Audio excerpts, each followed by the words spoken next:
दोस्तों battle apps और games के बारे में आपका क्या सोचना है। वैसे दोस्तों आज इस वीडियो में मैं कुछ 5 पॉइंट्स को कवर करूंगा, मतलब जो जिससे आपको समझ में आ जाएगा कि बैटल एप्स और बैटल गेम्स का क्या स्कोप है और ये कितना ज्यादा ट्रेंड कर रहे हैं 2021 में।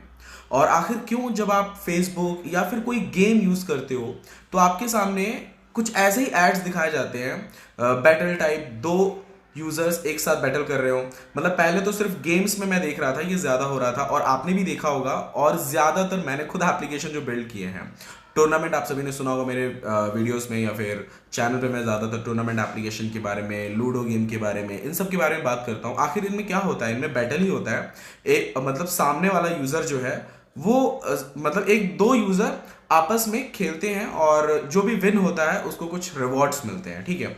लेकिन दोस्तों अब ये जो टेक्निक है ये सिर्फ गेम तक ही सीमित नहीं रह गई, अब ये एप्लीकेशन में भी यूज होने लगा है। और इस टेक्निक को एप्लीकेशन में डाल के आप सोच भी नहीं सकते कि यूजर का एक ऑडियंस रिटेंशन जो होता है, मतलब ऑडियंस को कितने देर तक आप अपने एप्लीकेशन पे रोक के रख सकते हो। तो इस वीडियो में दोस्तों मैं कुछ 5 पॉइंट्स बताऊंगा जिससे आप सबको समझ जाओगे। पहला पॉइंट रहेगा what is battle app end game. आखिर बैटल एप्स और गेम्स क्या है, हम ये थोड़ा डिटेल में समझेंगे, ठीक है। दूसरा पॉइंट मैं ये लूंगा, scope of battle apps end game. आखिर ये कितना स्कोप कर रहा है 2021 में और आगे कितना ज्यादा आप इससे मतलब कितना ज्यादा इस ऐसे एप्लीकेशन और गेम्स का स्कोप है, ठीक है। थर्ड पॉइंट रहेगा मेरा कि आप ऐसे एप्लीकेशन और गेम से कितना अर्न कर सकते हैं, ठीक है। फोर्थ, आखिर ऐसे गेम्स और एप्लीकेशन को बनाने में लगभग कितना खर्चा लगता है। फिर चाहे आप इस प्रोजेक्ट को आउटसोर्स करो या आउट ऑफ इंडिया से बनवाओ या आप किसी भी डेवलपर से बनाओ, तो लगभग कॉस्ट क्या लगेगा, एक लगभग एस्टिमेटेड हम बात करेंगे, ठीक है। और पांचवा, हमें एप्लीकेशन बनवाना चाहिए बैटल के लिए, यानी कि बैटल एक दूसरे में जब यूजर्स प्ले करते हैं, या फिर हमें गेम बनवाना चाहिए।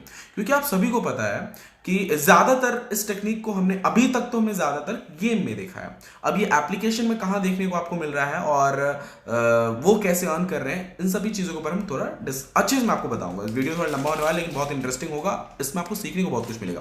क्योंकि आजकल मेरे मेरे जो भी वीडियोस हैं, मैं पहले नोट्स रेडी करता हूं, फिर उसको समझता हूं, उसके बाद में आपके लिए वो कितना बेनिफिशियल हो सकता है वो सोच समझ के मैं वीडियोस बनाता हूं। अभी पहले मैं एक ही टेक में सब कुछ करता था, बट अभी बहुत ज्यादा एडिटिंग करना पड़ रहा है। बट खैर ये सारी चीजें मैं आप मेरे सब्सक्राइबर इसलिए बस बता रहा हूं। चलिए फर्स्ट पॉइंट को कवर करते हैं। What is battle apps end game. Battle apps और गेम्स, गेम्स के बारे में आप समझते होंगे कि बैटल गेम्स होते हैं। बैटल में यानी कि दो यूजर आप आमने सामने प्ले करते हैं, जो जीतता है उसको रिवॉर्ड मिलता है, ठीक है। एक तरफ से देखा जाए तो ये गेम्स में होता है। अब बैटल एप्स में ये किस तरीके से यूज किया जा रहा है मैं आपको बताता हूं। बैटल एप्स में आपने देखा होगा लाइव वीडियो चैट, जहां पे दो यूजर्स एक दूसरे से बात कर रहे होते हैं या फिर कम्युनिकेट कर रहे होते हैं, फिर वो किसी एक टॉपिक को लेके वहां बैटल चलता होता है और वहां पे जो उनके ऑडियंस रहते हैं या फिर उनके फॉलोअर्स जो रहते हैं वोट करते हैं कि कौन ज्यादा बेस्ट बोल रहा है, ठीक है। या फिर वोटिंग से वहां पे जो जीतता है, जिसको ज्यादा वोट्स मिलते हैं उसको रिवॉर्ड मिलता है। अब लाइव वीडियो चैट में वहां पे टॉपिक कुछ भी हो सकता है। कम्युनिकेशन करते टाइम वो सिंगिंग भी कर सकते हैं या किसी एक पर्टिकुलर बिजनेस को लेकर अगर वो टॉपिक है तो कौन कितना बेस्ट बोल रहा है, डिबेट अच्छा करते हैं वो लोग, ठीक है। तो ये एप्लीकेशन में इस तरीके से अभी फिलहाल ज्यादा यूज हो रहा है, ठीक है। लेकिन जरूरी नहीं है कि इस तरीके से यूज हो। बैटल में अगर देखा जाए एप्लीकेशन के अंदर यूज करना हो तो आप जनरल कैटेगरी के एप्लीकेशन में भी बैटल लगा सकते हो, ठीक है। एग्जांपल के तौर पे एक शायरी का एप्लीकेशन है, ठीक है। आपने चैलेंज रख दिया या फिर एक बैटल कर दिया दो यूजर्स के बीच में, इतने टाइम में कौन कितना बेस्ट क्योट लिखता है और उसको यूजर्स कितना वोट करते हैं, उस हिसाब से जो जीतेगा, जिसको ज्यादा वोट्स मिलेंगे, आप उसको रिवॉर्ड दे सकते हो, ठीक है। तो ये तरीका किसी भी मतलब थोड़ा सा लॉजिक यूज करना है। जनरल कैटेगरी के एप्लीकेशन में भी, जनरल कैटेगरी से मेरा मतलब है जो ज्यादातर लोग बनवाते हैं एप्लीकेशन, जैसे वीडियो स्टेटस, शायरी application, music application, video streaming application, ये ज्यादातर लोग बनवाते हैं। तो इन कैटेगरी में भी ये लॉजिक को यूज किया जा सकता है, ठीक है। तो ये होता है कंप्लीट बैटल का मतलब ये है एप्लीकेशन के अंदर, ठीक है, या फिर गेम के अंदर। आप सभी को मुझे नहीं लगता कि बताने की जरूरत पड़ेगी गेम के अंदर। अब दूसरा जो टॉपिक है, scope of battle games and apps, मतलब कितना स्कोप है। आखिर अगर आप एक ऐसा एप्लीकेशन बनवाते हो तो कितना स्कोप है। दोस्तों आपको पता भी नहीं होगा कि अभी कितने एप्लीकेशंस में ये यूज किया जा रहा है, क्योंकि आप उस पता होगा सॉरी, पर आप नोटिस नहीं करते होंगे इस चीज को। एग्जाम्पल के तौर पे पहले सिर्फ बैटल हो रहा था, ज्यादातर मैंने देखा था लूडो जो गेम था, लूडो गेम के अंदर ज्यादातर पहले बैटल होता था, एक दो यूजर प्ले कर रहे हैं, जो जीतेगा और वो विन हो गया, उसको कुछ रिवॉर्ड्स मिल गए। उसके बाद ये कैरम में आया, उसके बाद फिर धीरे धीरे मतलब जो ज़्यादा पॉपुलर हो रहे हैं अभी गेम्स, उसके बाद में कैंडी क्रश में भी, कैंडी क्रश में कभी आपने सोचा था कि बैटल कर सकते हैं ऐसा कुछ? कैंडी क्रश में भी अभी बैटल आ चुका है।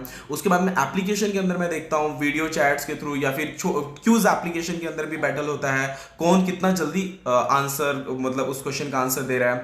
ये भी एक बैटल क्यूज भी आजकल बहुत ट्रेंड कर रहा है। तो ये सभी धीरे धीरे धीरे मैं देख रहा हूँ बैटल इतना ज्यादा स्कोप में है इस टाइम, मार्केट में इतना ट्रेंड कर रहा है तो 2021 में बहुत ही ज्यादा। ठीक है, अब स्कोप तो ऑब्वियसली, लेकिन जब भी आप ऐसे एप्लीकेशन बारे में जब आपको बता देता हूं तो फिर दूसरा पॉइंट एक और ये आता है, या फिर मैं ये कह लूं कि मेरे इस वीडियो में तीसरा पॉइंट है कि आप ऐसे एप्लीकेशन से कितना अर्न कर पाओगे। दोस्तों अर्निंग की बात की जाए तो जिस एप्लीकेशन में ज्यादा यूजर्स रहते हैं, जिस एप्लीकेशन में या फिर जिस एप्लीकेशन को यूजर्स ज्यादा देर तक यूज कर रहे हैं, वो एप्लीकेशन सच में बहुत ज्यादा अर्न करता है, क्योंकि वहां पे आपके ऑडियंस बने हुए हैं, आप उनको टाइम टू टाइम एड्स दिखा सकते हो, अपने हिसाब से कस्टमाइजेबल एड भी दिखा सकते हो। मतलब आप अगर आप फेसबुक यूज करते हो कि ज्यादा टाइम तक, अगर आप एक एवरेज टाइम निकाला जाए, नॉर्मली एक एवरेज टाइम निकाला जाए तो लगभग दिन भर में आप 15 से 20 मिनट तो जरूर देते होंगे फेसबुक को। अगर आपके वहां पे अच्छे फॉलोअर्स हैं और आप फेसबुक फीड्स वगैरह पोस्ट करना या रीड करना पसंद करते हैं तो 15 से 20 मिनट आप जरूर देते होंगे। उस 15 से 20 मिनट के अंदर आपको लगभग 15 से 20 या उससे ज्यादा ऐड दिखा दिए जाते हैं, स्पॉन्सर्ड ऐड। तो सोचिए उनका कितना फायदा हुआ। इंप्रेशन ही पड़े तो आपने देखा तो आपका जो आई आपने वो देख लिया ना, उसके भी अमाउंट वो फेसबुक उस जो एडवर्टीजमेंट जो एडवर्टाइज कर रहा है वहां पे उससे कट कर लेते हैं, क्योंकि आपने देखा, अगर आपको पसंद आता तो आप ले भी सकते थे। तो इंप्रेशंस के भी पैसे कटते हैं। तो वैसे ही जो जिस भी एप्लीकेशन में, अगर आपके एप्लीकेशन में बैटल चल रहा है तो ऑब्वियसली दो लोग खेल रहे हैं, यूजर्स वोट कर रहे हैं वहां पे, इसका मतलब ये है कि आपके एप्लीकेशन के अंदर यूजर्स टिके हुए हैं, ज्यादा लंबे समय तक वहां पे रुक रहे हैं, तो आप उनके सामने ज्यादा से ज्यादा ऐड दिखा सकते हो। मतलब कि अर्निंग का सोर्स बहुत ज्यादा है यहाँ पे, एड्स के थ्रू, सब्सक्रिप्शन मॉडल, वहां पे स्टिकर्स के थ्रू, आप पेड स्टिकर्स रख दीजिए, उसके थ्रू भी आप अर्न कर सकते हो। ये सारे मॉड्यूल्स को आप ऐड कर सकते हो अपने एप्लीकेशन से। अब बात करते हैं कि ऐसे एप्लीकेशन से कितना, मतलब ऐसे एप्लीकेशन को बनवाने में कितना खर्चा आएगा। चौथा पॉइंट है मेरा, ऐसे एप्लीकेशन को बनवाने में कितना खर्चा आएगा। दोस्तों खर्चे की बात की जाए तो बैटल है, अगर आप क्रॉस प्लेटफॉर्म के लिए बनवा रहे हैं तो अराउंड 80 to 1 लाख के अंदर हो जाता है। अगर आप एक नेटिव एप्लीकेशन सिर्फ एक प्लेटफॉर्म के लिए बनवा रहे हैं तो अराउंड 1.5 लाख तक जाता है, क्योंकि उसमें हार्डवेयर एक्सेस लेना पड़ता है। ठीक है, तो एक लगभग बजट आप मान के चलिए 1 to 1.5 लाख के बीच में। ठीक है, अब बात करते हैं ऐसे एप्लीकेशन यानी जो बैटल एप्स रहते हैं, ये एप्स बनवाएं या गेम बनवाएं। क्योंकि दोस्तों बैटल जो है, बैटल सुनते ही मन में एक आता है, एक इमेज क्रिएट होती है कि हमें गेम्स बनवाना चाहिए, क्योंकि ज्यादातर लोग उसमें वहीं बैटल करते हैं। बट ऐसा नहीं है दोस्तों, गेम के साथ साथ एप्लीकेशन में भी इस टाइम बहुत ज्यादा स्कोप है। डिपेंड करता है कि आप क्या सोचते हो और आपका जो एप्लीकेशन है या गेम है ये किन कैटेगरी के यूजर्स या फिर कैसे यूजर्स के लिए है, किस एज के कैटेगरी के यूजर्स के लिए है। अगर आप गेम बना रहे हो तो आप बच्चों को टारगेट कर रहे हो, वहां पे ज्यादा मतलब अर्न तो नहीं कर पाओगे, लेकिन बहुत देर तक वहां पे बच्चे मतलब टिके रहेंगे आपके एप्लीकेशन पे या फिर आपके गेम में टिके रहेंगे। अगर आप बच्चों के लिए मतलब एक क्विज ऐप बना रहे हो तो भी छोटे मोटे क्विज वहां पे डाल रहे हो आप, मतलब किड्स के लिए बना रहे हो तो वहां पे ज्यादा अर्न नहीं कर पाओगे, लेकिन अगर आप बड़ों के लिए बनवा रहे हो तो वहां पे आप ज्यादा अर्न कर पाओगे। डिपेंड करता है कि आप कौन से एज की कैटेगरी के यूजर्स के लिए आप एप्लीकेशन बना रहे हो। डिपेंड आपके ऊपर करता है कि आप गेम बनवाना चाहते हो या एप्लीकेशन। आप ये इस वीडियो को देखने बाद ऑलमोस्ट आपको सब कुछ समझ में आ गया होगा, फिर भी आप गूगल पे रिसर्च कर सकते हो। अगर आपको ये मेरा वीडियो पसंद आया हो, कुछ ये नया आइडिया लगा हो, तो इस वीडियो को लाइक जरूर कीजिएगा। अगर आप मेरे चैनल पर नए हैं तो चैनल को सब्सक्राइब कर लीजिएगा। थैंक यू दोस्तों, मिलते हैं नेक्स्ट वीडियो में।